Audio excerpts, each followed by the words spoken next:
Okay, good morning. Thanks everyone for braving the cold and coming this morning to this event of scaling up midwives and traditional birth attendants to reduce maternal mortality. We've got a great panel and looking forward to a great event. My name is Gib Clark. I'm the coordinator of the Wilson Center's Global Health Initiative. Pardon me if you've heard this before, but for those of you who are new here, let me just tell you a little bit about the Wilson Center. The Wilson Center was founded in 1968 by an act of Congress to serve as the living memorial to President Wilson. Rather than set up another monument on the mall or something along those lines, they decided that as Wilson was the only president to have earned a PhD, for better or for worse, that a living memorial bringing together the worlds of ideas with the world of policy would be more fitting.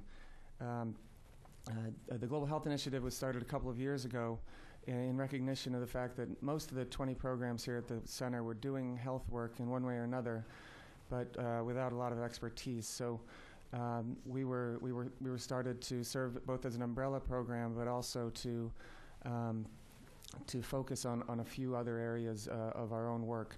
And among those are health in post-conflict and post-disaster settings, health financing schemes, and maternal health. We're lucky to have three experts on this subject with us today. I won't go into too much detail on their bios as you have them available outside, but just briefly I'll say Jason Smith is the Director of Research Utilization at FHI. His recent work in maternal health includes the use of UN process indicators to evaluate emergency obstetric care, program implementation, and the reconceptualization of the roles for TBAs in the transition to skilled attendance at delivery. Besides his work at FHI, Jason is on the steering committee of the Implementing Best Practices Consortium and holds academic appointments at UNC School of Public Health and at Columbia's Mailman School of Public Health. Next we'll hear from Teresa Shaver. She is the director of the White Ribbon Alliance for Safe Motherhood, Global Secretariat. She serves as a spokesperson for the WRA. She provides technical assistance in community mobilization, capacity building, advocacy, and maternal health to the national secretariats and the members. She is a midwife with over 20 years of experience in international health program management and implementation. And finally, we'll hear from Margaret Kruk, who is assistant professor of health management and policy at the University of Michigan School of Public Health. She is the technical advisor to the Averting Maternal Death and Disability Program at Columbia. And previously, she was policy advisor for health at the Millennium Project, where she assisted ministries of health in developing countries with national strategies to scale up provision of essential services. So as I said, I'll stop there because I could keep going on and on with these three, but there's a lot more available outside. One final note before we begin is that you'll see there's a camera in the back.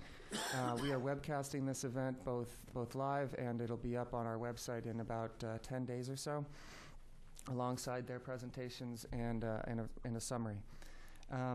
So when we get to the Q&A, please wait for a microphone to come around to you, and when it arrives, let us know who you are before asking your question.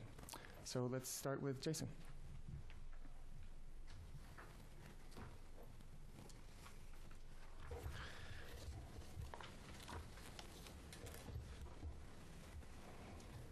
Morning. I'm Jason Smith, and as was said, I'm the Director of Research Utilization at Family Health International. I'd like to take this opportunity to thank the people at the Woodrow Wilson Center for inviting me to come and talk this morning, and to thank you all for showing up. What I'd like to do with my time today is first to review the causes of maternal death, then to review the rationale for skilled attendants at delivery.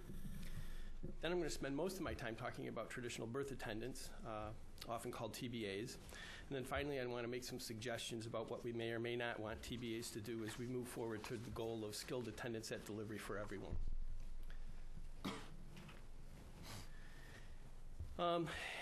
Okay, so this panel is called Scaling Up Midwives to Reduce Maternal Mortality. I wanted to start with this slide that shows the causes of maternal death globally. There are 5 big things that kill mothers in developing countries, and probably most of the people in this room know what they are, but I'll just say them. It's hemorrhage, infections, eclampsia, obstructed labor, and complications of unsafe abortion. And I'd like people to keep these causes in mind during the panel discussions today, because unless we can prevent women from having these complications in the first place, or unless we can keep these complications from becoming fatal when they do occur, we will not be able to reduce maternal mortality. In the last few years or so, the world has changed the way it approaches maternal mortality reduction from frameworks that emphasized unskilled auxiliary workers and a risk-based approach to one that recognizes the inappropriate nature of the risk-based approach in trying to deal with maternal mortality and endorses skilled attendance at delivery as a global standard. I don't have time to review the history of all that. Probably a lot of the people in the room here today have been part of making that history. But I will say that this shift in standards was supported by epidemiologic data, and I'll say a little bit more about that in a minute, and by analysis of its implications for human rights. You can read the definition, but the point that I want to make with this slide is that skilled attendance, ANCE, has two components, which is a skilled attendant, ANT, and an enabling environment. I'd also like to be clear that an enabling environment includes adequate supplies, equipment, infrastructure, and as well efficient and effective systems for communication and referral.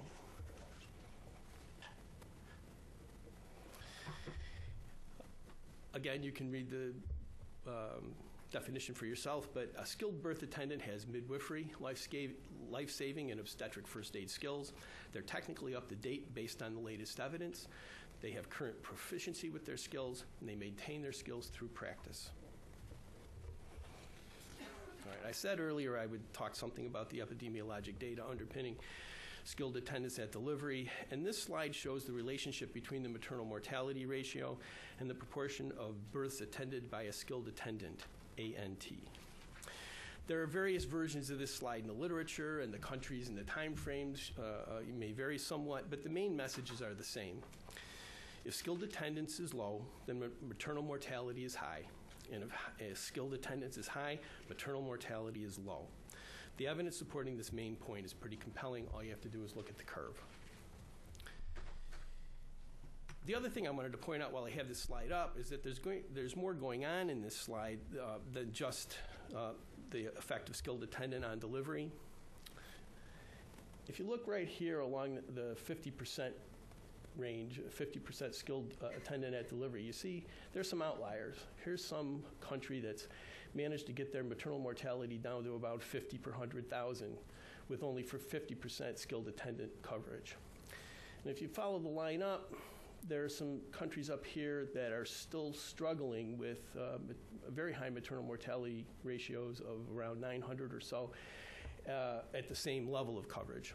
Okay, now I don't have time to go into, I'll break this down into more detail right this minute, but I'm going to assert that a big part of this difference has to do with whether or not those skilled attendants are working in enabled environments, and perhaps we can get into this a little bit more during the discussion period. The bottom line, in my view, skilled attendance at delivery is critical to reducing maternal mortality, and there should be no backsliding to a lower standard. Traditional birth attendant. This is a person who assists a mother during childbirth, and initially they acquired their skills either by delivering babies themselves, being self-taught, or through some apprenticeship to another traditional birth attendant who may have been self-taught or been an apprentice to someone themselves. Before I get past the definitions part of this talk, I wanted to point out that the term TBA is not monolithic. In fact, when somebody says TBA to me, I often have difficulty figuring out exactly what that means. Again, I don't have time to go too deeply into this, but there's a certain lack of conceptual clarity about how TBAs are classified and then how they're measured. It really poses dilemmas for interpreting the entire body of literature on traditional birth attendants. Okay, so why would anybody want to train TBAs? Here's a list of reasons that are often given in favor. It isn't comprehensive, but it'll give you a pretty good idea.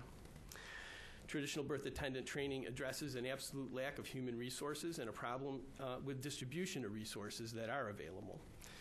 People argue that TBA training is inexpensive relative to alternatives, and that's probably true per trainee.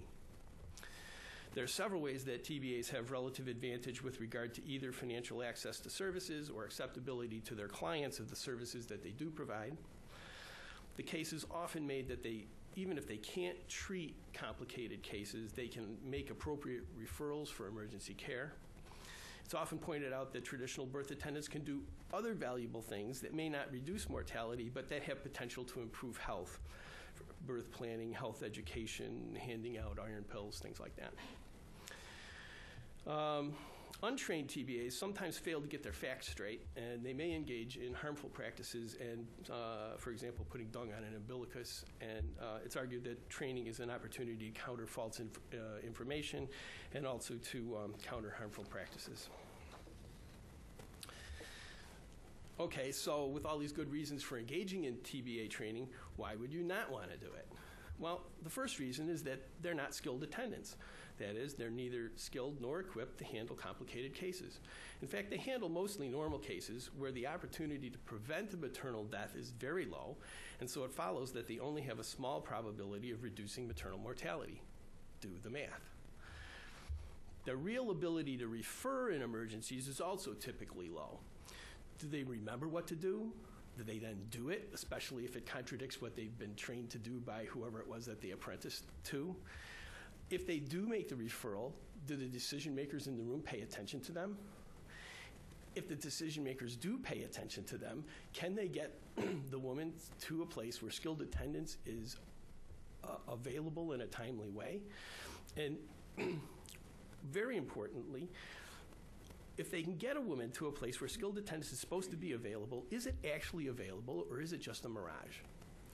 This last is a very important point. If skilled care doesn't exist or is inaccessible, then training TBAs to refer has no hope of being able to reduce maternal mortality.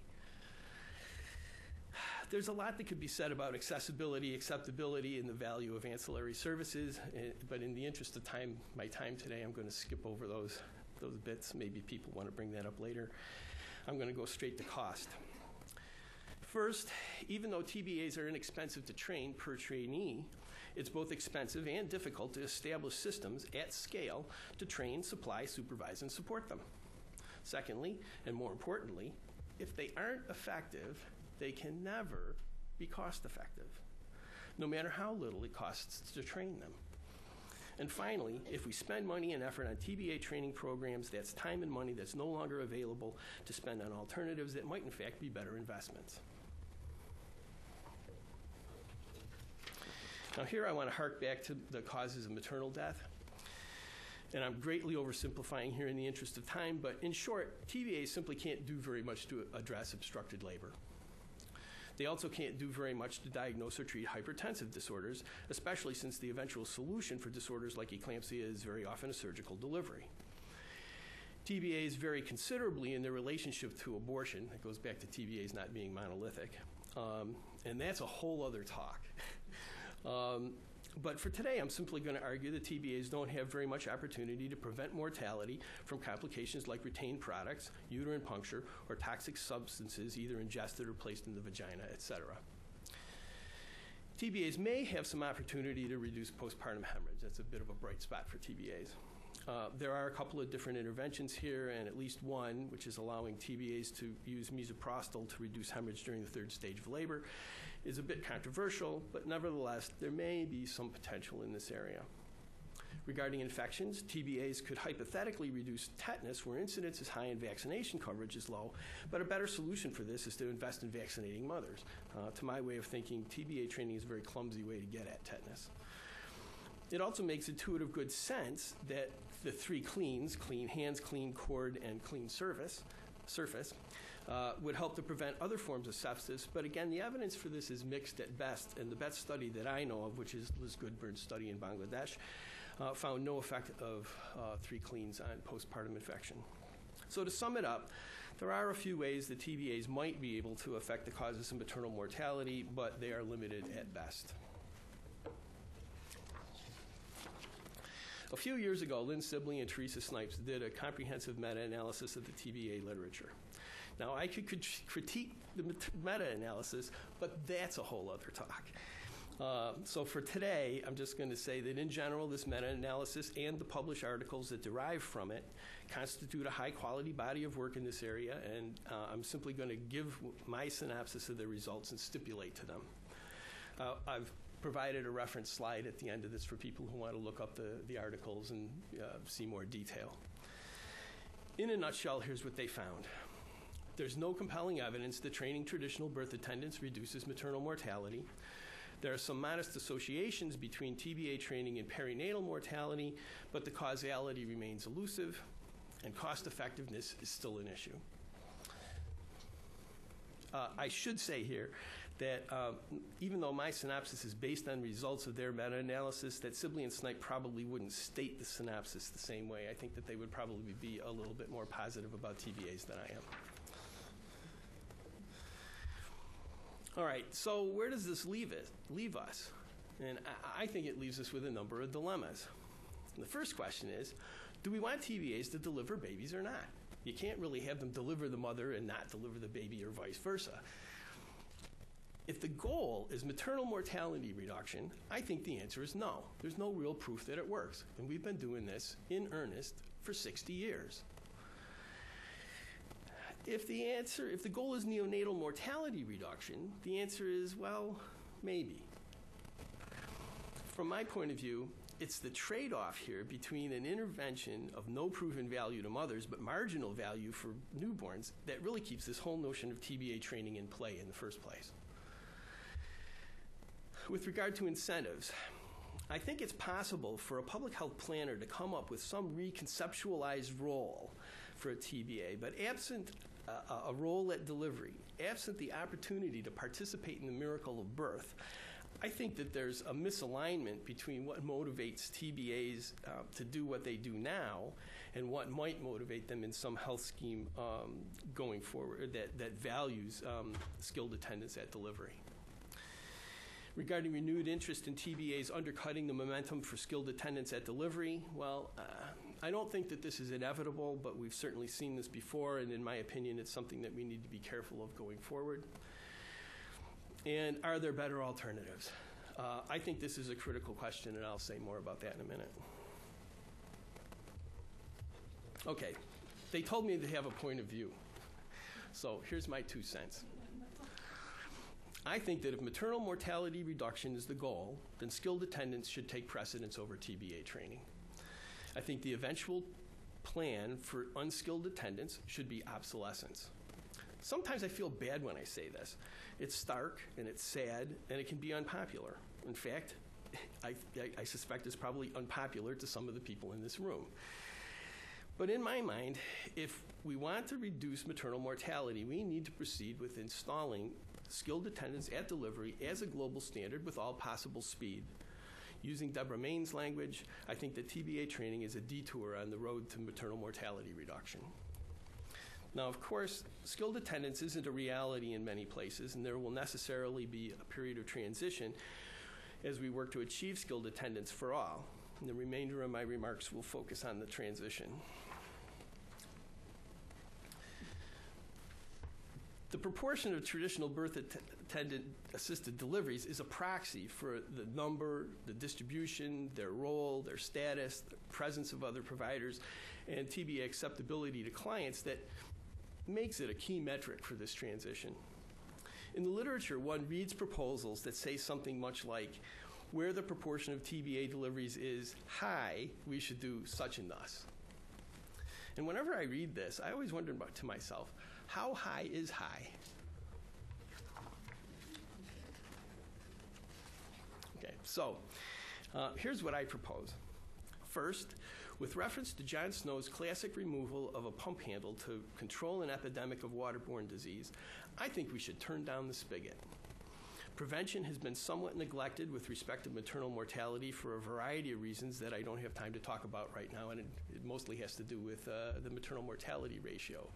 It's really kind of a measurement issue or an indicator issue. And I can say more about that later if people want. But improving access to voluntary contraception will result in fewer unintended pregnancies and consequently fewer deliveries, fewer complications, fewer maternal deaths, fewer maternal morbidities, fewer abortions, less vertical transmission of HIV in some places, and it has indirect benefits for women, children, and families. Improving family planning positively affects virtually every one of the Millennium Development Goals, and the evidence base for it is solid. Family planning is safe, effective, inexpensive, and we know how to provide quality services even in community settings. Next, in any place where TBAs attend a minority of deliveries, where it's low, and I'm just going to say 50%.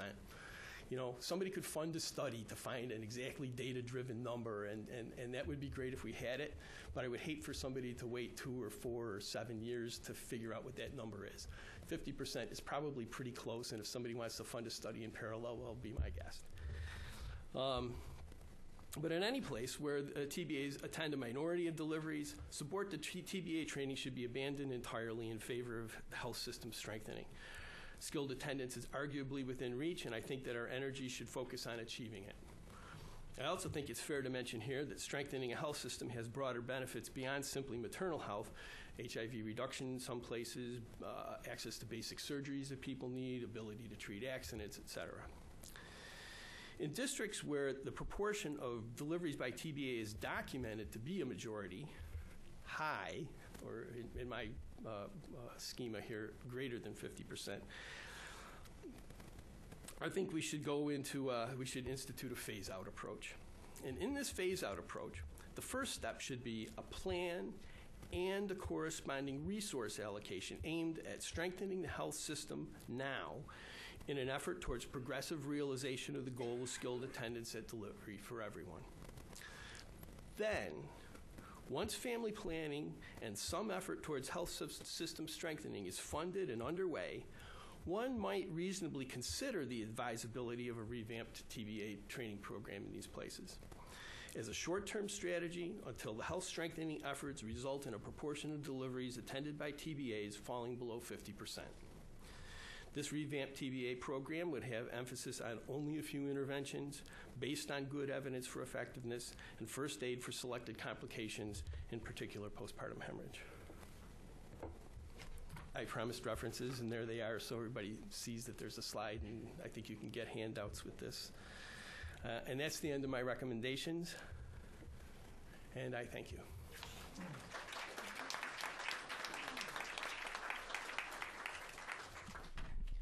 Okay, Teresa?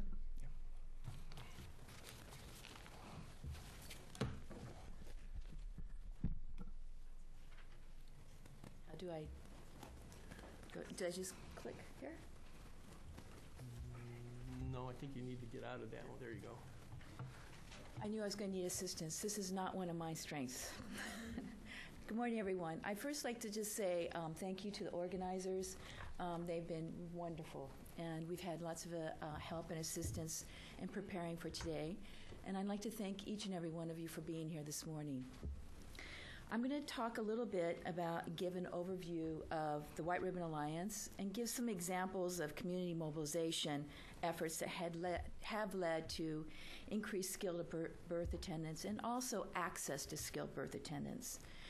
And a little bit about some global advocacy and the voices at the country level that have reached the world stage.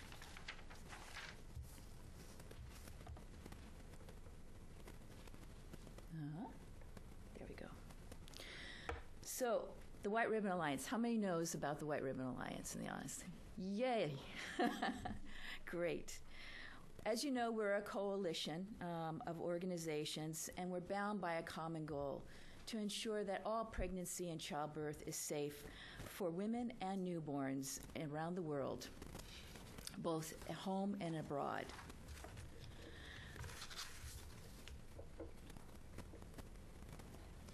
We're a grassroots movement that has built alliances around the world. We presently have 12 national alliances and membership in 111 countries.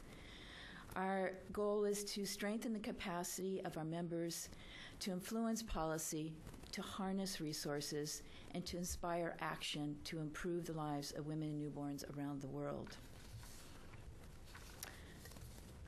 Jason used a very similar pie chart, and you're going to hear some common themes in both of our presentations. We know with the high impact interventions for the causes of maternal mortality. This chart was adapted by WHO's analysis of causes of maternal death. It illustrates the main causes, as Jason went over earlier, And as we see from the chart, that hemorrhage, severe bleeding, accounts for 31% of the deaths, and obstructed labor, 7%. Increasing access to skilled birth attendants is essential for preventing deaths due to pregnancy complications. Complications cannot be predicted, as all of us around the table sitting here today know. It takes skilled providers to manage these complications when they do arise. Providers must be supported. Again, you're going to hear something very common in all of our presentations is functioning health systems, and should ultimately provide, as we know, when a complication reaches to a point that be available, that cesarean section is provided. As Jason mentioned earlier, Lynn Sibley, in a Cochrane Review paper that was released in 2007, also emphasized, and I'll be a little bit more positive because Lynn would want that, is that investing in TBA work to reduce perinatal mortality, those combined with improved health services where the TBA has support and supervision, with a functioning health system, especially referral, that has probably the most hopeful and is the most promising. The WRA particularly firmly believes that what is needed is a collective action with skilled providers and a functioning health system, and holding ourselves as organizations, but also holding governments account, and using maternal mortality as the single indicator of a functioning health system. This can be done. And we can show that it can be done with community voices and community demand. I'm going to give you a few examples from how we've been able to increase both skilled birth attendance through collecting data and presenting the evidence, an advocacy campaign in Tanzania, also about skilled birth attendance and a social watch program and public hearings that has influenced policies in India. And last, about health services funding that was actually increased by the advocacy work done that was in Burkina Faso. Let's start with Tanzania.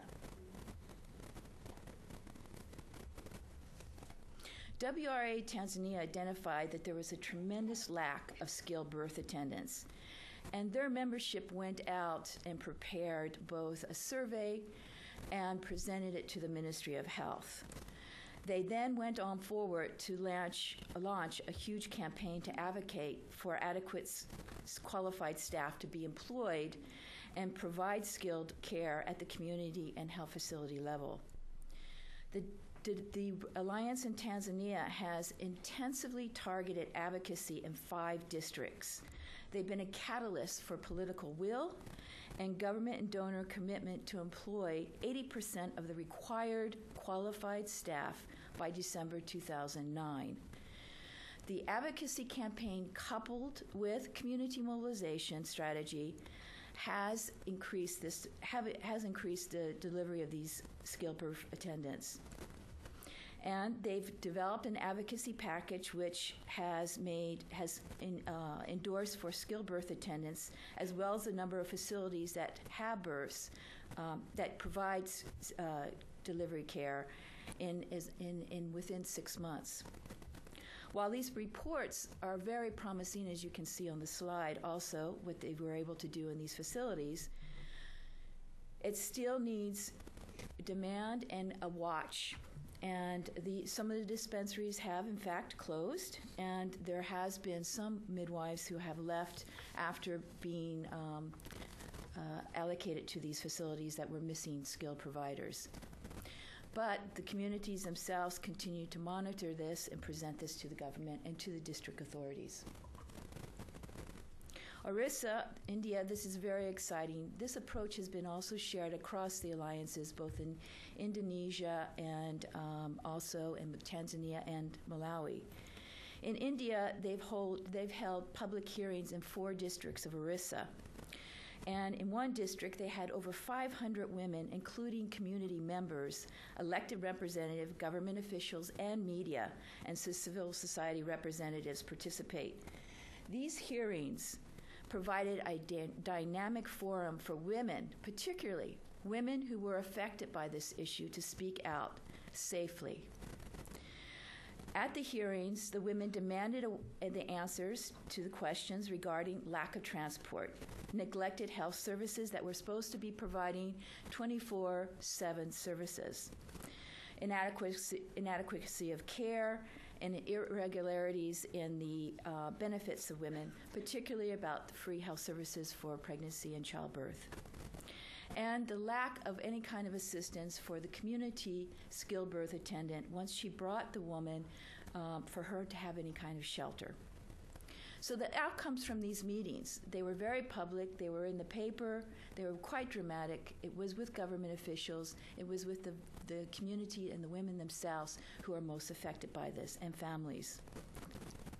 At those meetings, the outcomes were this.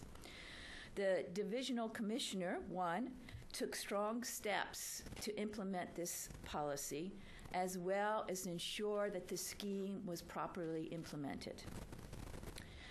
The chief district medical officer declared that actions will be taken against doctors, particularly demanding fees when it was supposed to be free, for any doctors who did this to any of the women or the families who delivered in these facilities. And there was a response to the community skilled birth attendants when they did bring actually a woman and safely to the facility for care with a complication. They made commitments they were going to provide shelter for these community skilled birth attendants. Burkina Faso. Avec Nous is a participatory film, and it was used as a media approach to amplify the voices from the ground and bring those voices to an international arena to advocate for global commitment and for in support of safe motherhood.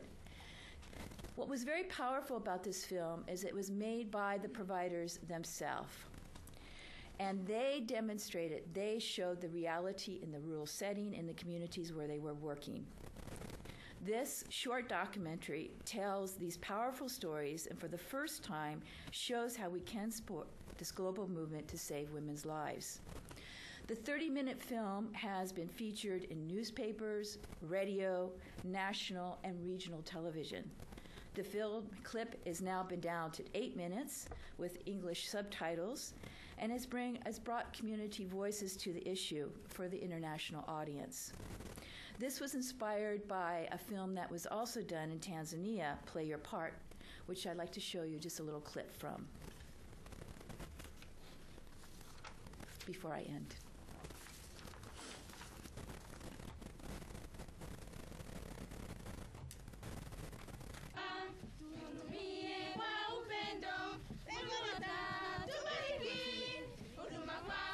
Huduma hii ingetaka kwamba mwanamke yoyote mjamzito ajifungulie kwenye kituo cha afya, kituo chetu cha kutolea huduma katika ngazi aliyopo. Inaweza kuwa zahanati, inaweza kuwa kituo cha afya, inaweza kuwa hospitali, ili aweze kusaidiwa na wataalamu wale waliosomea hii kazi. Lakini kwa bahati mbaya vile vile takwimu zinaonyesha ni 46% tu ya wanawake wanafika kwenye vituo vyetu vya kutolea huduma. Kwa kweli hapa katika hii postnatal room kuna upungufu wa wafanyakazi. Kwa sababu mpaka sasa hivi na mastafu 8 tu. Manesi officer 2, manesi midwife 4 na nesi assistant 1. Lakini kwa siku kwa masaa 24 napokea wazazi kuanzia 35 mpaka 60. Na kila shifti, mfano shifti ya asubuhi. Mfano wagonjwa wa operation wanaweza wakaingia 3, nesi akawa 1. Na huku bado wamama ambao wanazaa kawaida wanaingia kama 35 40. Lakini nesi anashindwa kufanya kazi sehemu zote kwa wagonjwa wa operation na wagonjwa huku. Labda huku mama amebleed sana, amepata PPH. Huku mgonjwa wa siza ameingia. Nesi mmoja anashindwa kujigawanya katika sehemu zote hizo mbili. Kwa hiyo inatuia vigumu sana kutosheleza katika mahitaji yetu ya kufanya kazi katika shift ambayo umeingia. Vyumba ni vidogo, vitanda tunavyo 10, lakini wazazi tunapokea kuanzia 35 mpaka 60. Na kitanda kimoja wanalala wazazi 3 mpaka 4, na bado haitoshelezi. Tumeongeza na magodoro chini ili kwamba kukava ule wingi wa wazazi.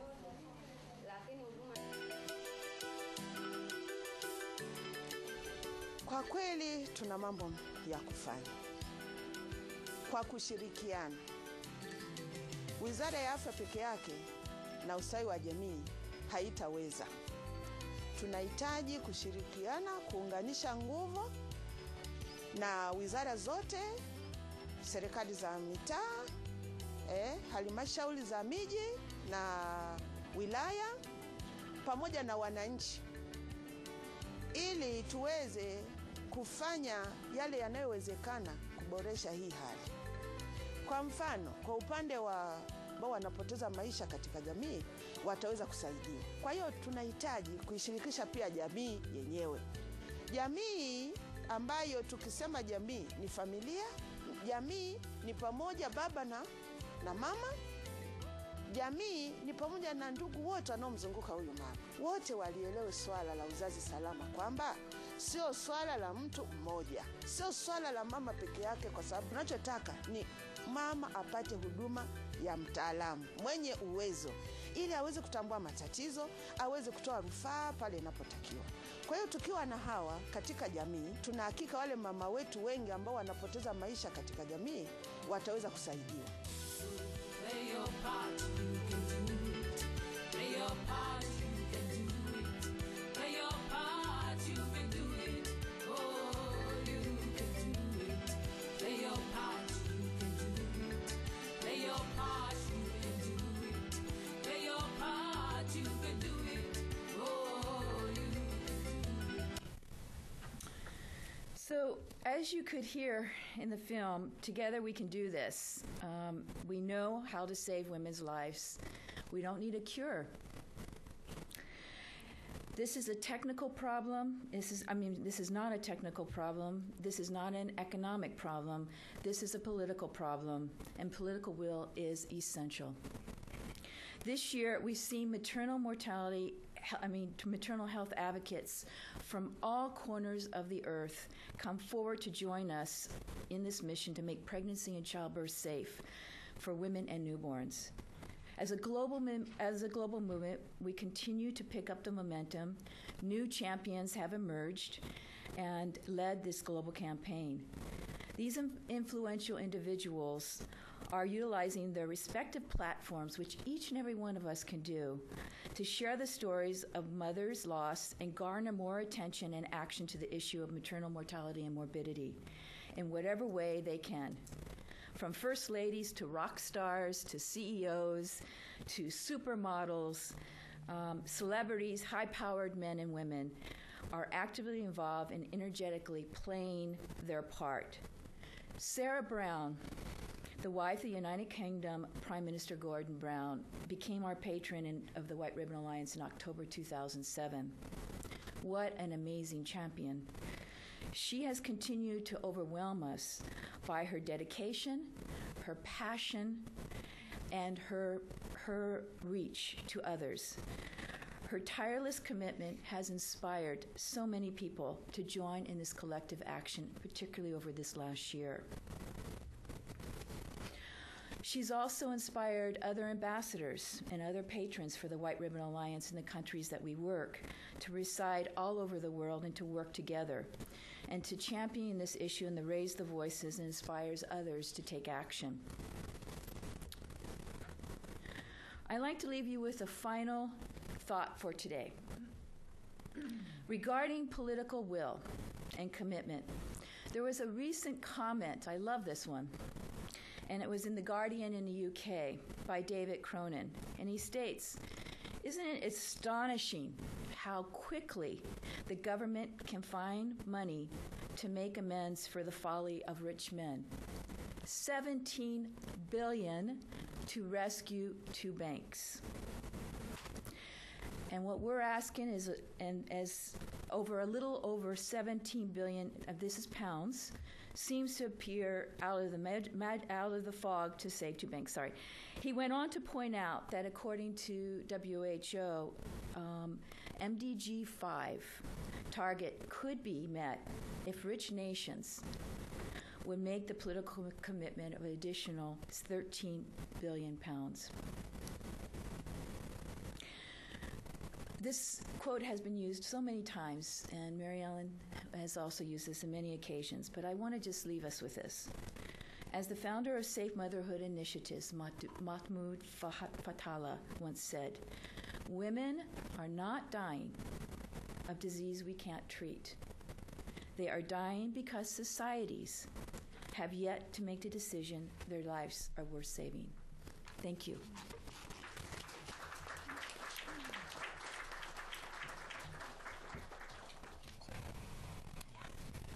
Okay, and finally, Margaret.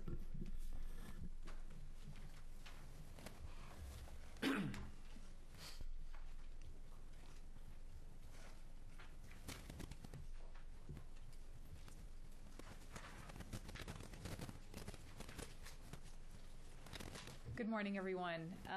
I'm Margaret Crooken. What a pleasure it is to speak here at the Woodrow Wilson Center about evidence and the use of evidence for policymaking, which I think is really at the heart of what the center is doing. So thank you so much for having me.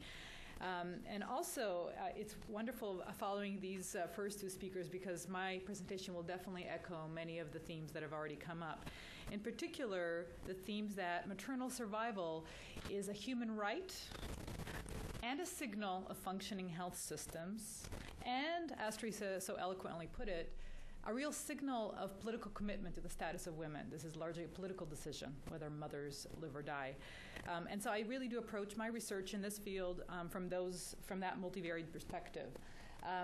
But what I want to talk with you about today is about the use of evidence for policy. We've heard about service delivery and the role of TBAs versus skilled attendants. We've heard about advocacy efforts globally.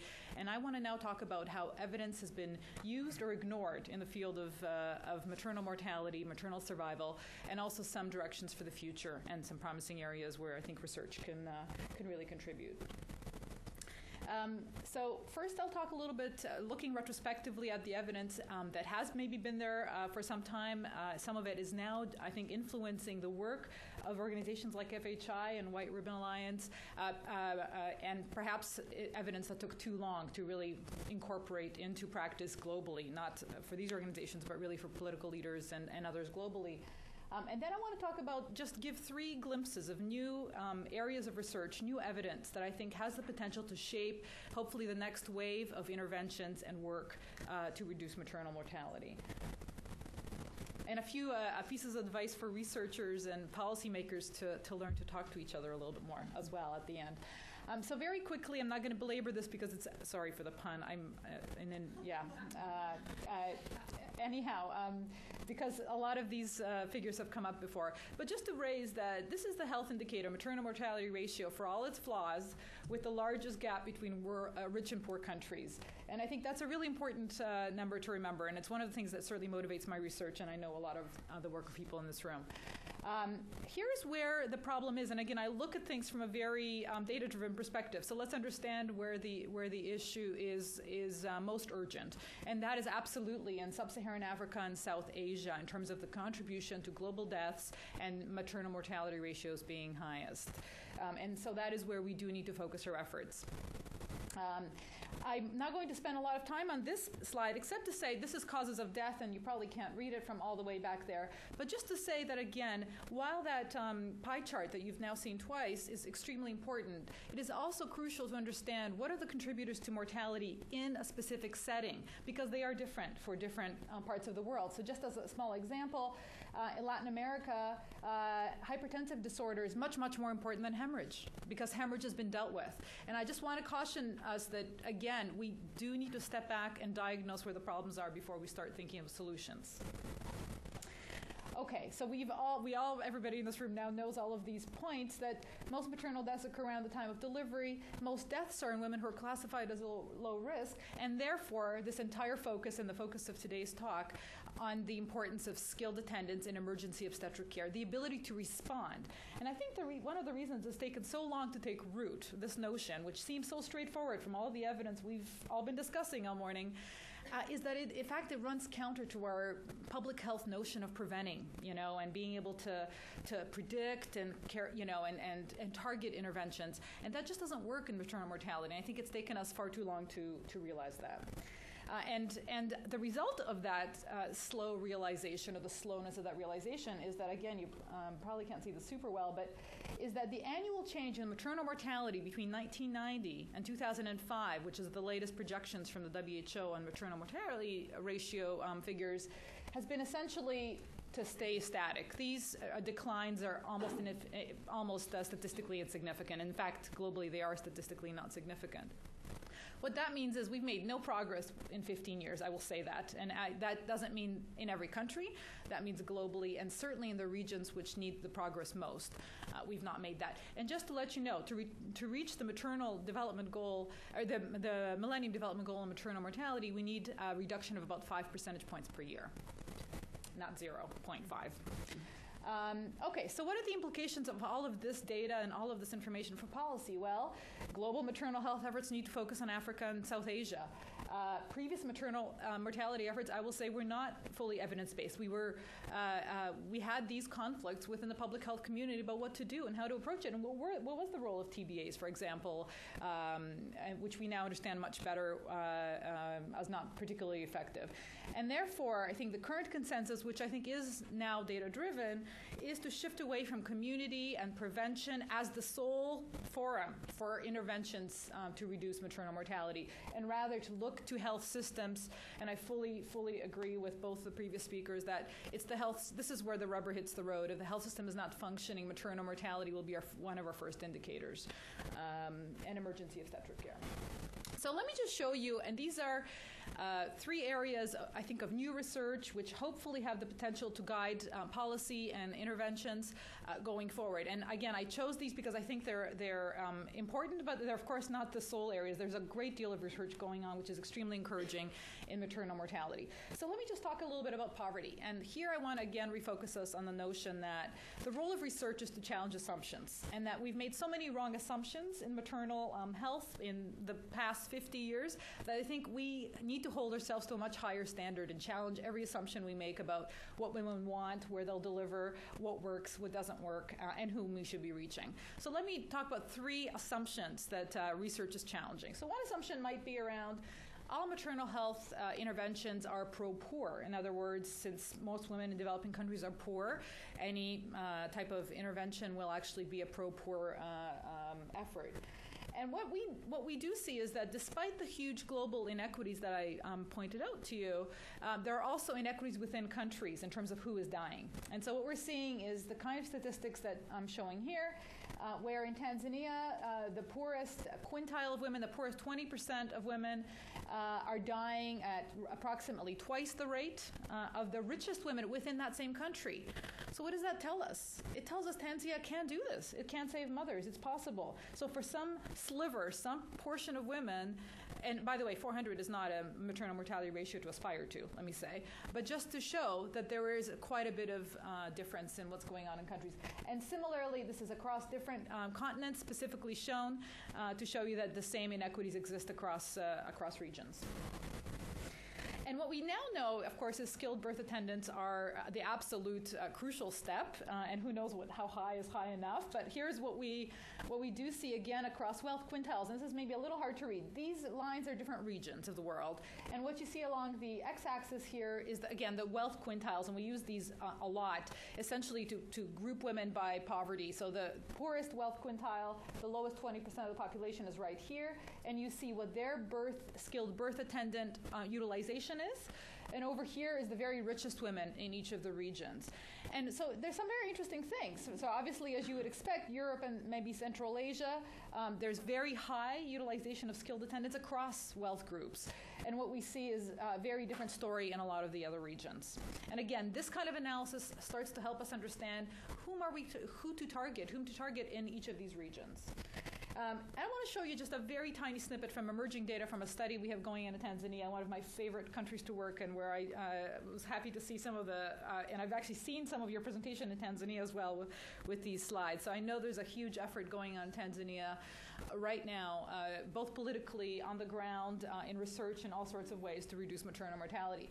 And this is just a very small study that I have a team working on in Tanzania, where we're looking at who's using health centers. And these are health centers that are supposed to do deliveries, where there are skilled attendants.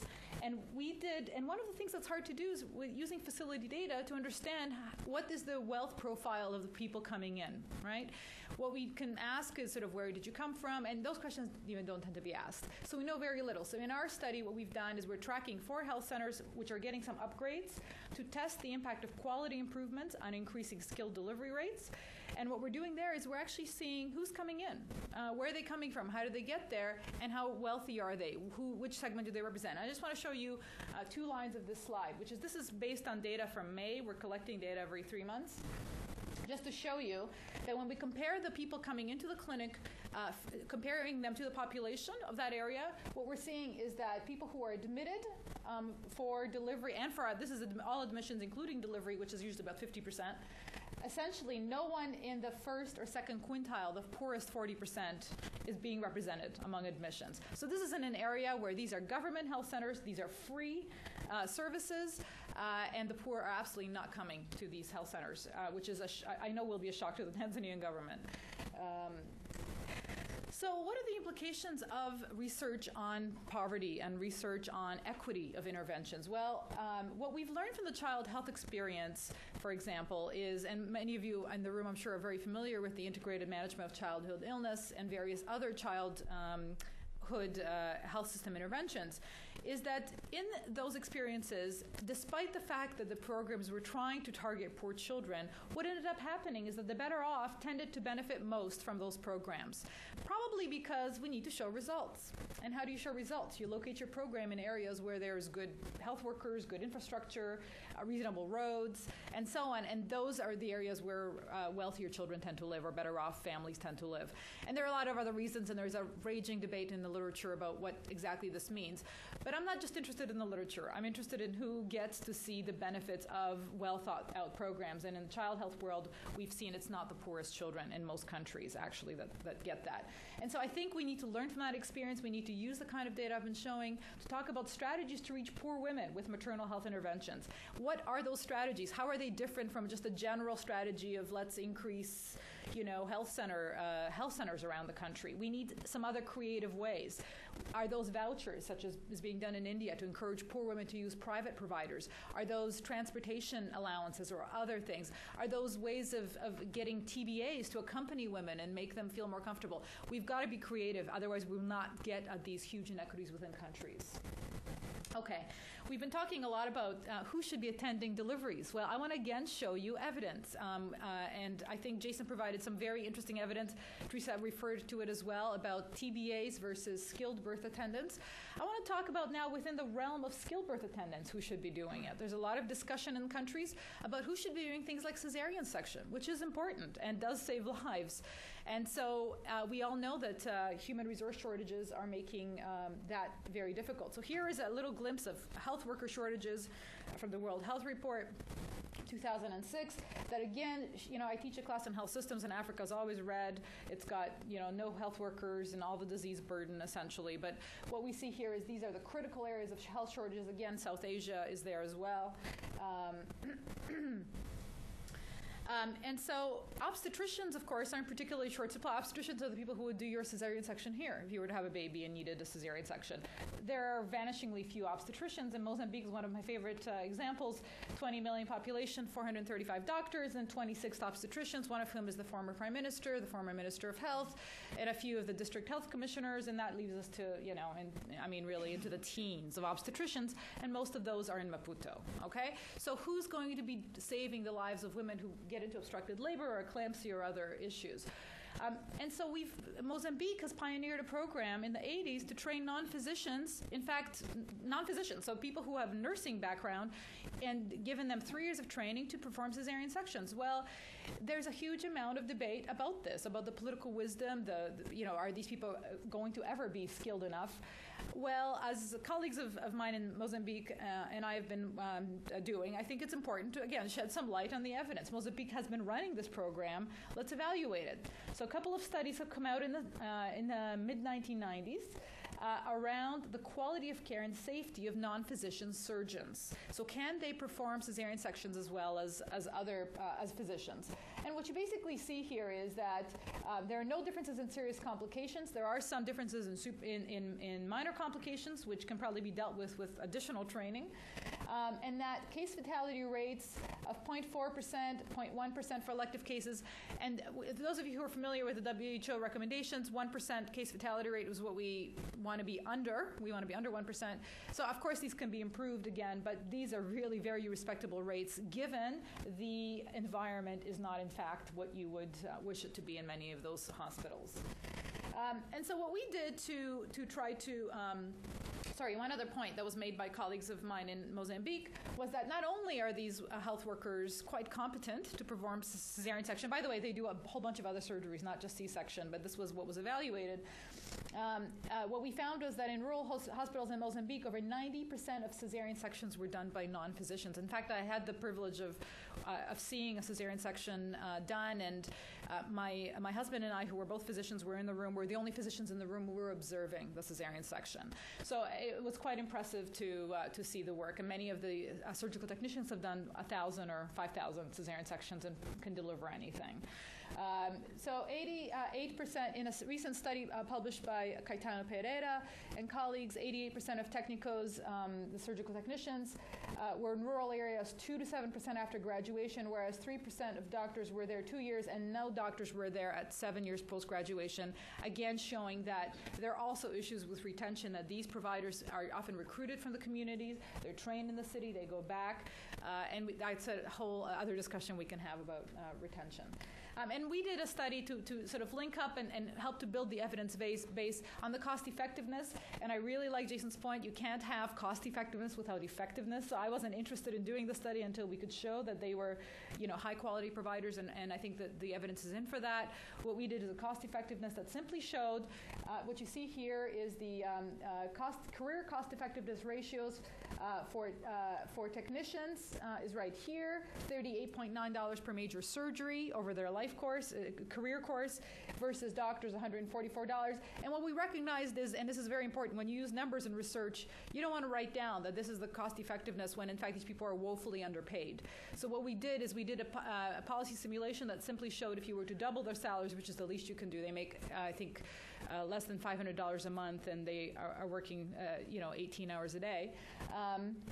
If you were to double their salary, here's how that cost-effectiveness differential would change, which is still extremely favorable to technicians. Does this mean we stop training obstetricians in Mozambique? Not at all. That's not what that means. It just means that we have to be creative and we have to be aggressive in looking for new solutions, additional solutions. We need perhaps a complement of these workers who are going to fill in the gap until Mozambique can get to a point where it has enough physicians. Okay, so I think I've pretty much covered all of these points, but just to say that the intent of that research is to guide policy. The intent of that research is to provide an evidence base on which we can think of health worker policies. So I want to move to the last area, which is this notion, again, mired a lot in sort of anthropological perspectives and lots of opinion and maybe not as much evidence as we'd like, which is utilization patterns and preferences for healthcare. Isn't the issue with skilled birth attendants just that women don't want to deliver in facilities? Isn't that the problem that women are used to? Their TBAs are used to home delivery. It's a natural thing, and women would prefer to deliver there. And I think this is an assumption that really needs challenging, and we really need to get some data on this.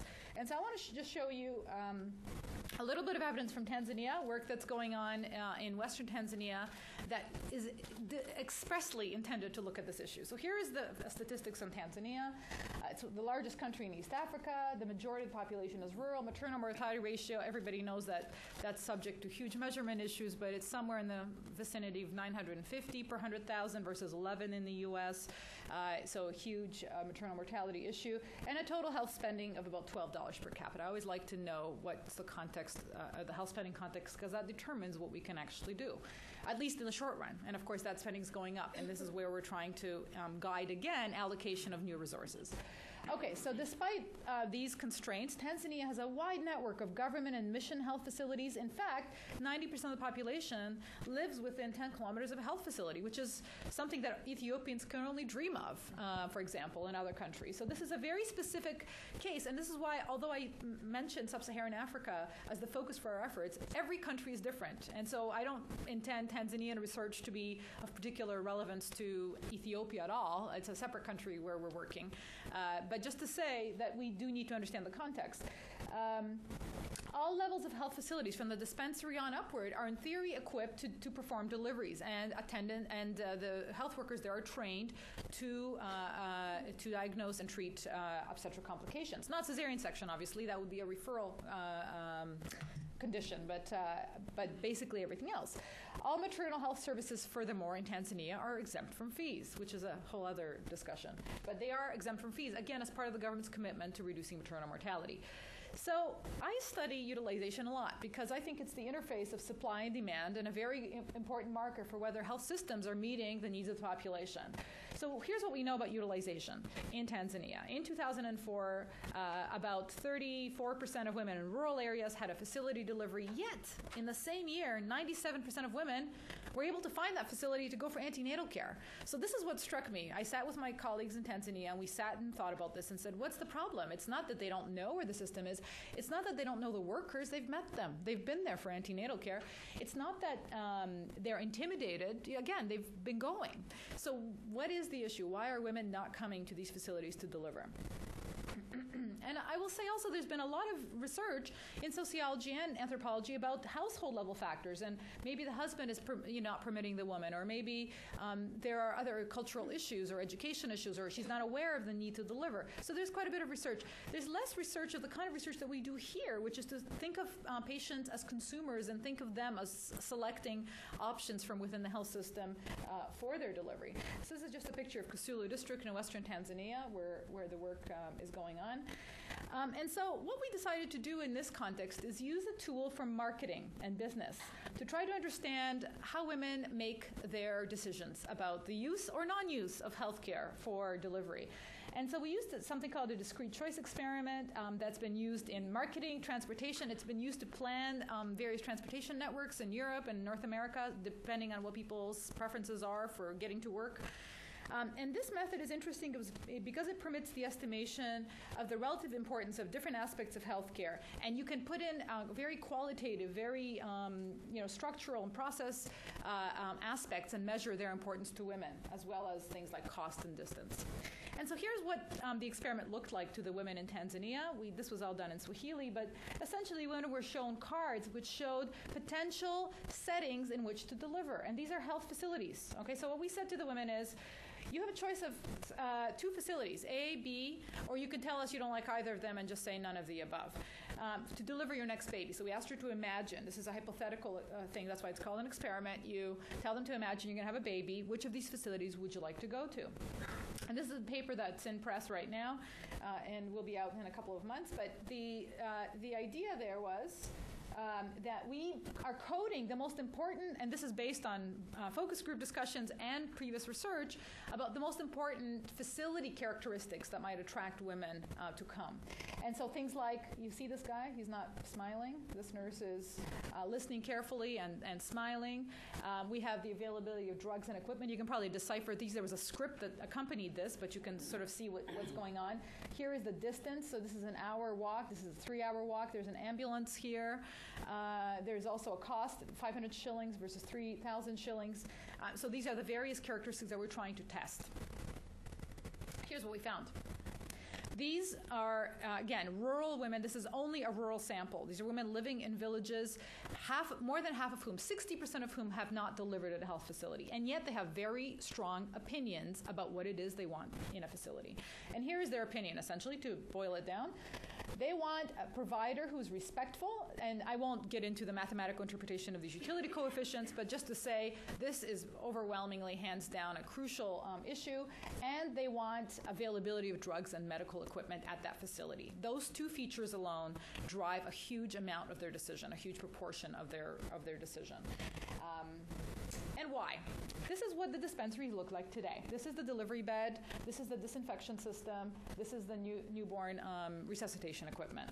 I don't think too many of us in this room would want to deliver in that facility. And I think we've been ignoring the issue of quality in developing countries for far too long in favor of access. Access to what? And I think that's the question we need to be asking. And so what we did in this study is we then modeled what might happen if you improved quality. Not more facilities, just quality of the existing facilities. So we held cost and distance. By the way, they were also important. It's not to say these things weren't important, just that there were two features that stood out clearly as by far the most influential. So we just modeled, and you could do this with this technique, what would happen if you provided drugs and equipment and improved provider attitude and performance in dispensaries if you did those two things, which of course are no easy things because they require a huge health system reform. So I know you're all thinking that, and I'm in complete agreement. These are signals for something else. They're not in themselves the only sole inputs. But here's what would happen. The home delivery rate would go down from 56% to 9.9%. That's what we are seeing using this experiment. Now, is this going to happen? I don't know. Obviously, there's a whole lot of other factors that are not captured in this, but just as a thought experiment, this is, I think, a very interesting set of results. Okay.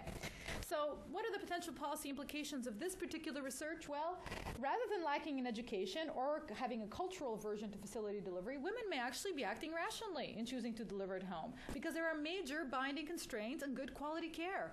Again, why is this surprising? We all make decisions in very similar ways across countries, and my colleagues in Africa remind me of that every day. Women are making decisions in a very constrained environment. More bare bones facilities will not likely increase facility delivery rates. And talking about the intersection between evidence and policy, I have a nice story here where our Tanzanian co-authors really resisted having this as a conclusion to our paper because the president of Tanzania has made a political commitment, as Teresa's nodding, to put a dispensary in every village. That's his political commitment. And I actually don't see from this research and other research that that's going to have much of a role in reducing maternal mortality unless that's accompanied by substantial improvements in the quality of services. And then I think the quality improvements, as I already mentioned, could increase facility delivery rates. And so just a couple of slides to tie this all together in terms of future directions. What policy relevant questions remain? Lots. We still are defining the best ways to take all of the last 20 years of evidence and incorporate that into practice and policy and interventions. And then I think there are new areas where we haven't done much research yet that we're working on and others are working on. But let me just rattle off a few. We don't know the best interventions to reach poor women. We really don't know what works, and we do need to know that rather urgently, or we're going to leave them behind as some of these maternal mortality reduction efforts get underway. Most effective organization of obstetric care at the first and second level. How should that interface be organized? You know, there's a lot of discussion about teams of midwives and referral patterns, and we know, for example, in Africa and other places, referrals almost non-existent. Women self-refer. That doesn't work. So how do we improve that? How do we increase the number and improve the rural placement of skilled birth attendants? They don't want to be out there in those communities. You know, I'm from Canada, and I worked in Northern Ontario, practiced medicine there before my research career, and I have to say, in no country have I seen providers jumping up and down to move to rural areas, whether there's midwives, physicians, or nurses. So I think we have that same issue in Tanzania as we do in northern Canada, as you do here in the U.S. Ensuring high-quality obstetric care. How do we actually get the techniques and the technology to the lower-level centers and make sure that that equipment stays functional, the skills are still good and maintained? What about financing reforms? Here's an important point. We have another study from this same data set that looks at out-of-pocket payments for healthcare. So these free deliveries are actually not free. This paper just came out. Women are spending a huge amount of money, and in fact, 40% of women had to borrow or sell something to pay for a free delivery. So these are huge issues that policymakers need to be aware of. And then I will say this last point, which is bolded, which is that do we need to wait 20 years for all this evidence before we design our perfect program? Of course not. Of course not. We have enough indications about what to do.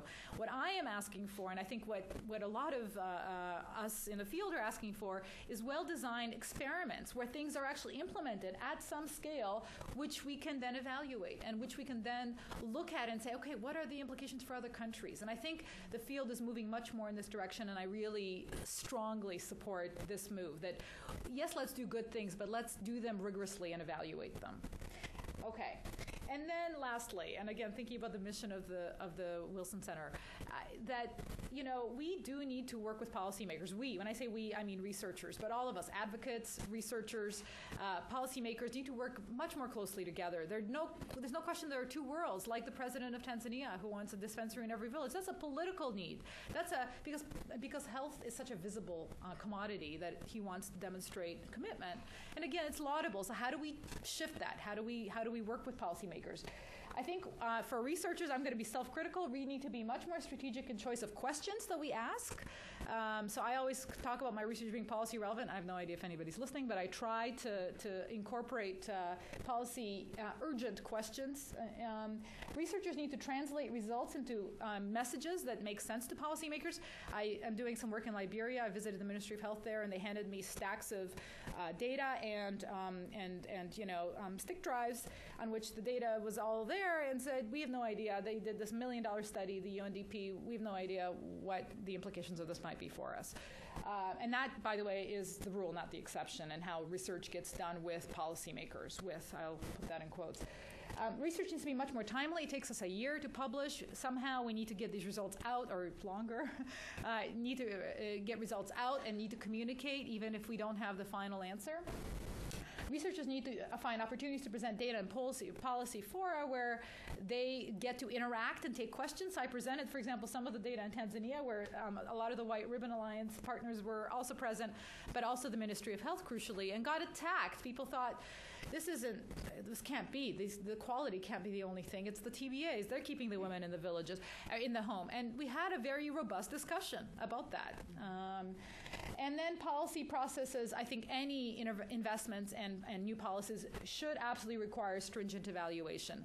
We've been abandoning and ignoring evidence for far too long in maternal mortality, and I think it's time to reverse the tide.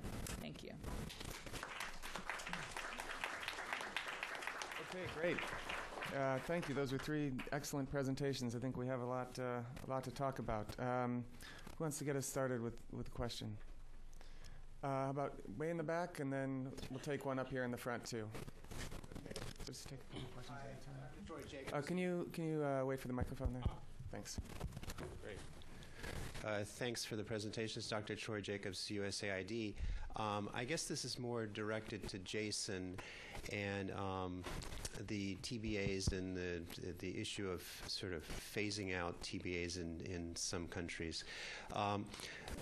Given that we are interested in health system strengthening, and there has been a lot of investment into TBAs, it concerns me with the human resource crisis that we would want to think of phasing them out. What may be more appropriate is to think about a career pathway or to retool them so that they actually do some of the other things that you were mentioning that they might be very effective at doing, such as family planning, some prevention things. Because the observation that I've noted with community health workers in general is that regardless of the health system, there's always a role for community health workers. And so I don't think we should think of community health workers and TBAs included as sort of being an interim strategy, but actually really something part of the full health system. Okay, and I'd like to take one other question at the same time. We're up here at the front. Will?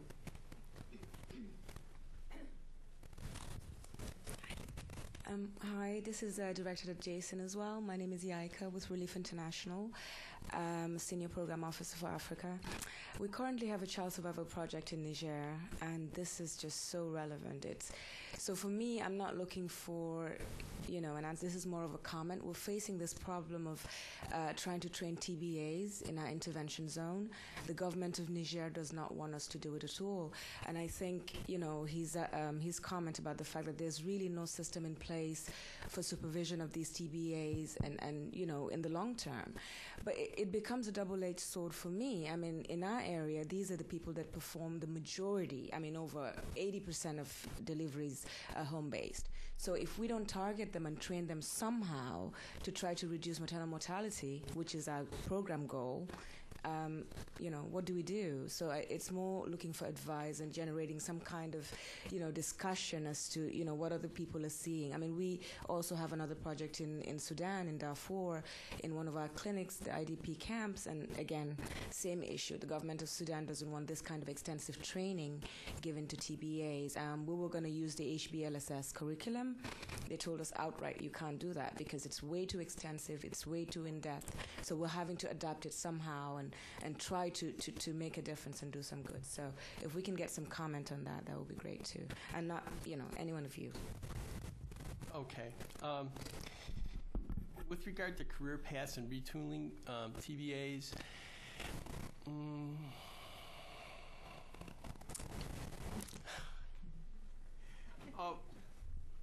if you want somebody to be and I don't want to lump together community health workers and TBAs. Okay, I think that's probably the biggest distinction there. I have no comment on specifically in this presentation about community health workers. That's an entirely different talk. TBAs, they're a cadre of community health worker, and I'm going to go back to the evidence of, what is it that they can do in their roles now. And then if you want a cadre of community health worker that does something else, immunizations, general health education, first aid, whatever it is that you might want a community health worker to do, community-based distribution of contraception would be a good one. There are lots of examples where that can be a successful and a cost-effective approach, and I don't have any problem with that. And while you're training that cadre, if you can find some subset of TBAs, there are individuals that have motivation and skill and they want to apply to be part of that cadre, there's no reason why you can't then find them and train them and make them part of that cadre. But just going to TBAs as a group and saying, you would be a good pool of people to do whatever it is that I want you to do that isn't delivering babies, I think is actually, it dilutes the effectiveness of your pool. A lot of TBAs, they want people to have babies. I'm greatly oversimplifying here, but that's their business, okay? So, training them to do family planning is sort of like not what you want them, it's not in their best interest.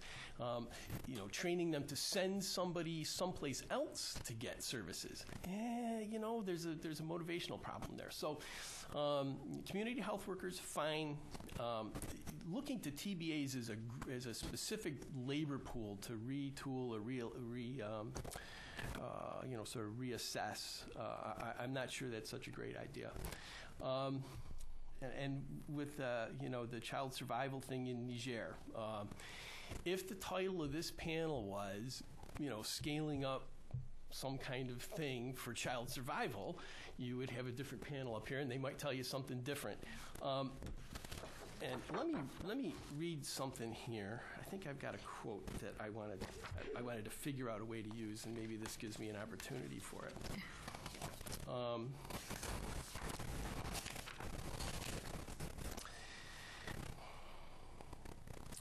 A strategy designed to address maternal mortality is its true aim, and not just some welcome but coincidental byproduct of a health intervention designed primarily for another purpose, averting newborn death, for example, must include interventions that prevent and treat complications that kill women. If the TBAs aren't effective at reducing maternal mortality, it doesn't matter how many of them you train. If they can't do it, you're wasting your effort. And if all you're doing is training TBAs to save newborns, call it that. You know, be intellectually honest about it and say, this is child survival. We don't care about the mothers. We're doing this to save neonates, and fund it that way. All right, but if what you want to do is save mothers, what you want to do is achieve skilled attendance for all, and let's face it, skilled attendance is good for the babies too, then we should be going there. And I guess that's, I've probably said more than enough about that. Did you want to comment on that? Sure. Just a very brief thing. It's very interesting, your question, because as I travel and work in primarily sub-Saharan Africa, I'm hearing a lot more about this, that NGOs are the ones pushing governments now, and governments are saying, no, we're not training TBAs. And I can best remember a meeting with the government of Ministry of Health in Ghana, people saying, we've wasted 20 years. It's long enough. We've wasted 20 years. We don't want to hear about it again. And I think that, again, this comes back to our intellectual honesty and our role. When I say our, those of us who are primarily based here and working with colleagues in other regions, that I know it's hard, and I know programmatically it's especially hard for an NGO to go in and try to work on the health system, right? To try to work to skill up nurses and to get them out to these areas. But that actually is what we need to do, and it's our challenge. And I think we are disingenuous and maybe worse if we're now in a position of talking governments out of what I think we're all agreeing is the right strategy. And I'm just going to add one more point. I think also this is a very complicated. I don't think you can classify all TBAs as all TBAs. There may be some that are, in fact, been trained young women who go back to their community and never accept it. There may be women who are there, live there, and are trusted and never come in for the training that are actually the ones who are the TBAs. It's a very difficult definition, and the context is different in every country. We also sometimes say there's TBAs, and in fact, and this is what I found in rural Vietnam when I worked there, is that they were talking about TBAs, but in fact, what we found was women were delivering by themselves. No one came to their aid. So I think you have to look at different situations, and we can go with this with skilled birth attendants too. How trained is a skilled birth attendant? But I think we have to also, as I think all of us have mentioned, look at the context in the country, in the district, in the communities that we're working in, and we do know there are some effective interventions. Family planning being huge.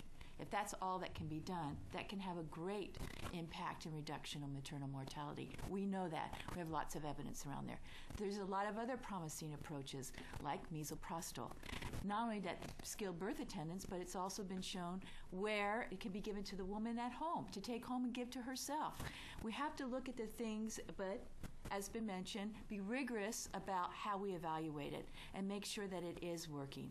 And I think home-based life-saving skills is promising. And there's some really good work that's coming out of Ethiopia that has been closely monitored and evaluated.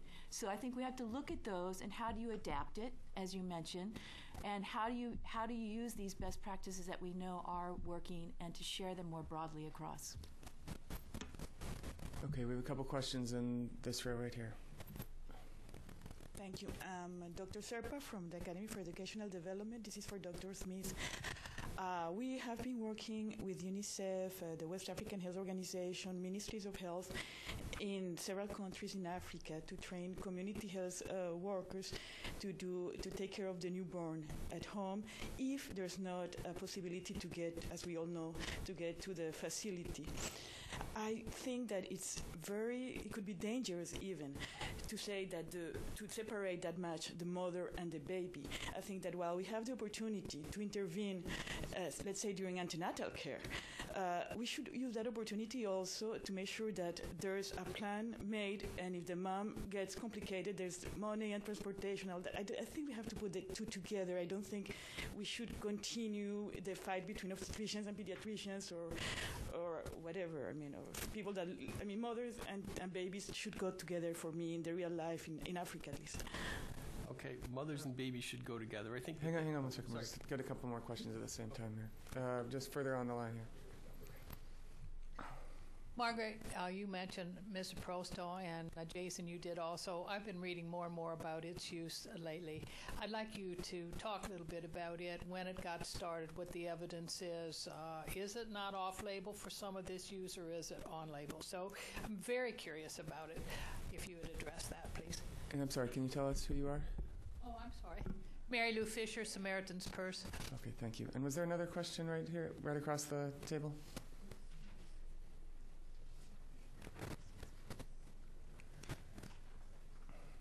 Hi, I'm Pat Daly with Save the Children, work on the Access and MCHIP program. I don't think anybody mentioned the term continuum of care, but I think that's really what we're all talking about, is that you really do have to work from that home and community all the way to the facility level. You know, and I think that TBA, I guess I agree with what was just said, is that there is a role there for the community health worker, TBA, to clearly to improve practices and behaviors in the home. And even if we build those facilities and train those skilled providers, if we're not increasing that demand so that they know the quality of care is better, we're not really going to increase that utilization. I guess my real question, though, is the resources.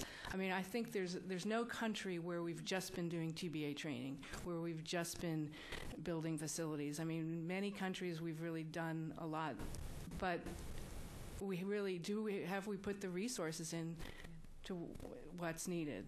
And if we haven't, what can we do to do that? I mean, really, we have the Catalytic Initiative, we have all this funding that's coming in now, but is it going into maternal health?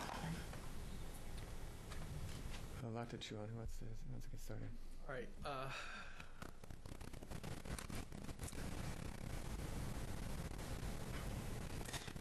I guess the first question is really about the value of ancillary services, and I sort of purposely skipped over that in the interest of time. You can only cover just so many things in about 15 minutes. And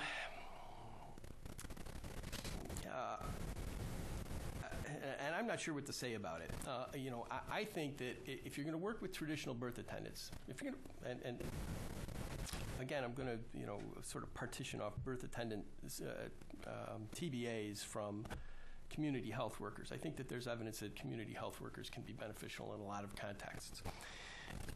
Specifically with TBAs, we've tried for years to get them to do various things like birth planning. And I think the evidence for it is, pretty anemic. At least if your end target is maternal mortality reduction. I mean, you can think of an endless range of things that some well-disposed, well-placed person could do. They can refer people, antenatal care. You can give them, ways to try and check blood pressures. You can hand out malaria pills. There's no end of the things that you could ask them to do. But at the end of the day, if it doesn't result in a reduction in maternal mortality, then I have to ask myself, why aren't we spending money on something that does?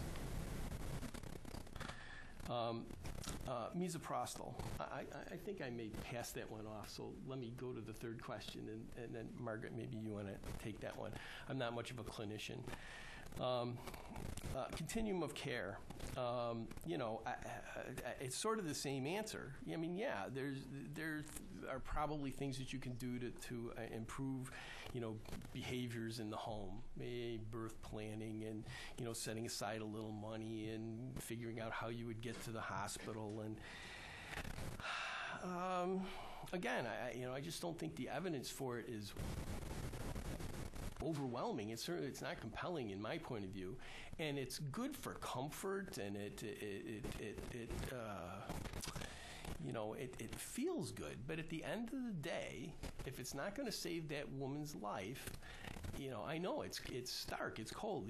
This is a terrible conversation to have, because whenever you take money from something and you put it into something else, you're condemning some people to die and letting other people live. I know that. But if you're telling me that I should be sending TBAs off to try and encourage people to make a list of what they should do if they run into an emergency, or if I should put it into family planning where I know that I'm going to get maternal mortality reduction, and let me talk about that in a minute, I would rather invest in maternal mortality, and that means that some women who don't get pregnant are going to live, and some women who get pregnant are going to die slow, agonizing deaths. And I wanted to address something that came up sort of more in Margaret's talk than in other things, and that's about prevention. There's two kinds of prevention. There's prevention of the absolute number of maternal mortalities, and there's prevention of mortality that reduces the maternal mortality ratio. And those are two way different things. In order to get into the maternal mortality ratio, which is maternal deaths over live births, you have to be pregnant to start with. And one of the problems with the way we measure maternal mortality, or the way we use indicators to measure maternal mortality, is that the effect of family planning is masked. So you can invest in family planning programs, and it will not help you in meeting your Millennium Development Goal 5 target of reducing your maternal mortality rate. So people don't want to do it. They want to make their rates. But if you look at the absolute number of deaths, those will go down if you invest in family planning, and not if you invest in traditional birth attendants. So for my money, I'm going to go with something that I know that works, that actually saves people's lives, and sort of continue to harp on the arcane ways that we go about measuring it. But I want to see the absolute number of deaths go down, and I'll let the rates worry about themselves. Misoprostol?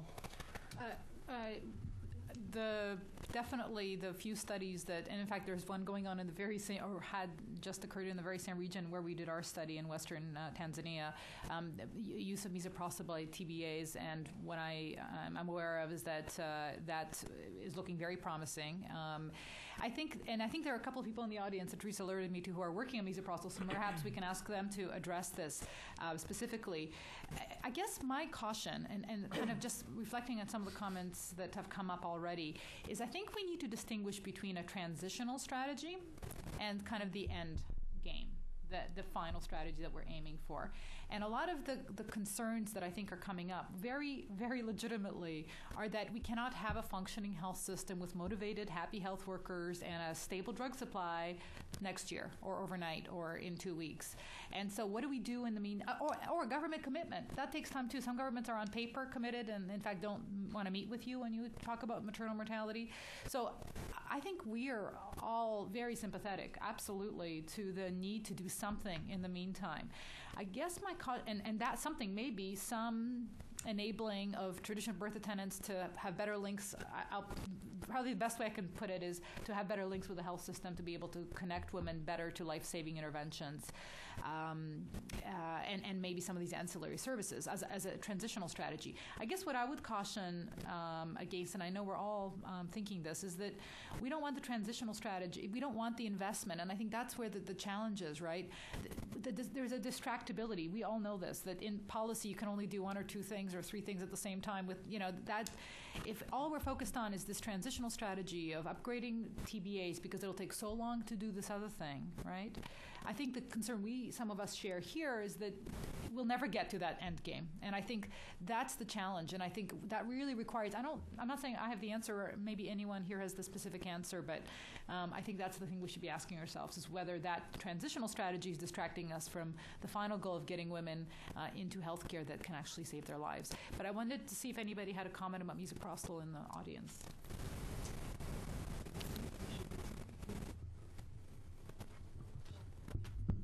Kaylin, up here.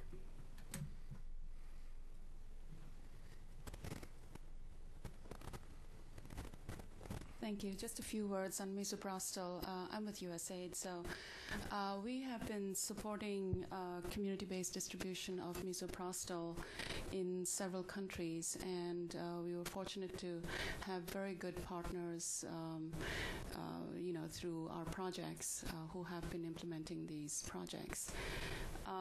And some of them are actually sitting here and might be able to talk about it better than I could.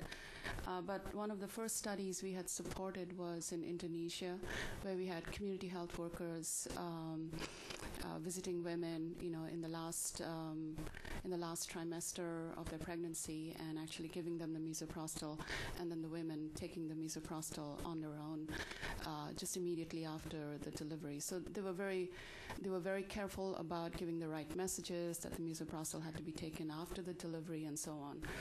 And it showed that there was, at least the women who did deliver perceived that there was a reduction in postpartum hemorrhage, and there was a reduction in the need to go to the hospital or to any health facility for hemorrhage. Then there is currently another study going on, I think it's just completed, in Nepal, also with community health workers. I believe our studies are all with community health workers. I don't think they're with TBAs. And then there is a large program in Afghanistan, and there are new ones coming up in Africa as well. There was a very seminal study done in India by, and the study has been published, Durman and Shiv Gaudar. And based on that study, as well as other studies by other people, WHO and other experts came together last year in October and graded the evidence, and then collectively made a decision that misoprostol, it's okay to use misoprostol in home deliveries. And so that was very encouraging. In fact, that study is available. The grading of that evidence and the report of that meeting is available on the WHO website. And our partner, Poppy Project, has summarized the report into a one-page or a two-page summary, which is a lot easier to read. So it is now being implemented in a lot of countries. I don't believe misoprostol has been scaled up anywhere nationally, but countries are becoming more and more interested. Governments are becoming more and more interested, and they are doing it carefully. We're encouraging all governments and our partners to be very careful in introducing misoprostol with a very strong supervision system so it's not abused. It's also being considered for social marketing in a few countries, and so on. So I'd be happy to talk a little more in detail if you're interested. Thanks. Okay, we got time for a couple more questions, I think. Way in the back there, Will. Patricia Stevenson, USAID. I think one of the key messages to walk away from these three presentations, which were all excellent, by the way, is always question assumptions. And not to throw a big spanner in the works, I know that we've been focusing a lot on the TBAs, but the flip side of the coin, when you are a believer in that strategy and you're working more toward training the skilled attendant, working on the skilled attendant, is that we're still left with an enormous human resource crisis, particularly in sub-Saharan Africa. And very little, really, in the way of development tools in order to deal with some of the really fundamental problems in the system itself that need fixing. And so we tend to try to do deployment, we try to do recruitment, we try to do training, we try to get the providers out there. Making it stick has been very difficult. The absolute number of providers has not gone up. It goes down. And we're not seeing that trend really go away. And in fact, some of our investments have had the nasty side effect of resulting in people actually leaving the country to take better jobs elsewhere once they're trained up to a certain level. You know, to leave Zambia to go to Botswana, for example, or to the UK. Once you've, reached a certain level of skill, we've seen that too, and we've had to take a very intellectually honest look at the flip side of the approach of, if we're not doing TBA training. And what I've come to is, rather than try to maintain the 50,000-foot level of it's got to be like this and this is the way our investments are, to really get much more realistic and down to let's find local solutions to local problems. Because if we don't do that, then we're wasting resources that might be available on the ground. And I'm sorry, in Afghanistan, you don't have a lot of choices. You're going to work with TBAs. You might not like it, but that's just too bad. And if you can figure out how to tether them to the healthcare system in such a way that they're resupplied and supervised and things like that, I'm not sure if that's a transitional strategy, because I don't really know how far out the end game really is. But I've gotten much more sanguine about being realistic and how far we can go. And, I would just encourage people to have the creativity and certainly the analytical approaches that we need in order to try to make it work in the countries where we're working. Okay, why don't we just take this one? I think we're running low on time. Anyone? Thank you so much for that comment. And I have a feeling that we all share, from wherever we're sitting in this room, that same sense of urgency and needing to do something now and not waiting for some perfect world. And I think that our job is to sort of put some of the challenges out there and question some of the assumptions. And I guess we all come to this moment kind of chastened by the experience of the last 50 years. And it's just a huge injustice that we've let that happen. And I think that's where all the foment and all the discussion, I think, is very, very helpful right now, to try to be rigorous and hard if we have to be. And I guess what you're pointing out is, what does that mean in a setting like Afghanistan, and how do we do it? And I'm in full agreement. And I've done work in Afghanistan. I'm in full agreement. And it needs to be a lot of work. And although, for instance, my research is focused on the facility side, there's obviously community demand side and other kinds of interventions. And there's a lot going on to test the use of incentives and other kinds of things. But I think, I keep saying we're in agreement, because I really do think that everyone here is committed to that, building that evidence base while we, not before we or waiting, but while we are trying the things that we think can optimize performance, can optimize survival in the short run. All I'm saying, I think we're all saying, is that let's not do that just because it feels good or it seems like the right short-term thing to do, but rather as a step to something else that's more optimal. I like the notion of documenting and working on local problems. And, the way I think about it is, it's not about countries. Okay, Tanzania gets TBAs and Mali doesn't, or something.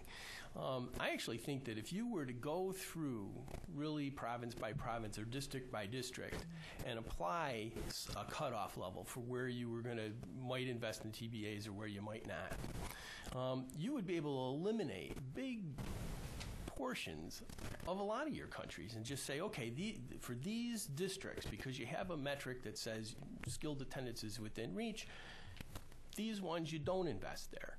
And then for your extreme cases like Afghanistan or faraway Ethiopia, there you've got a documented situation where you really have an extreme case, you don't have a lot of options, and there you might want to consider what you want to do. And I was careful to say that you need to have a plan to try and move towards a progressive realization of skilled attendance at delivery, and a resource allocation to go along with it, and do things that work, like family planning. But once you've got those things in place, and you've got an extreme case like Afghanistan, you have to be a little bit realistic. But if I could get skilled attendants at delivery for everybody in Kabul, then I would take them off the TBA training list. I'd say, okay, you guys, you need to be able to get to a center. Okay, I think we've run out of time, but thank you all for great questions and great presentations and responses. So I'm sorry, we are out of time. I just wanted to know if the presentation could be available. Oh, right, yes. So we will be, as I mentioned, the webcast that we were doing here live will be up in about 10 days or so. Go to wilsoncenter.org/globalhealth. Thank you all for coming, and we look forward to seeing you at future events on maternal health.